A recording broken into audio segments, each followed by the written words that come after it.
plank side clamshell. So what we're gonna do is we're gonna stack our elbow underneath our shoulder right here. We're gonna keep our neck in a neutral position. We don't wanna side bend it. We wanna keep everything nice and straight.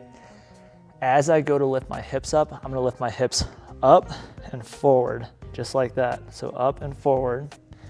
And as I do that, I'm going to open up into a clamshell. So it's gonna look like this. Just like that. Forward and open. Good.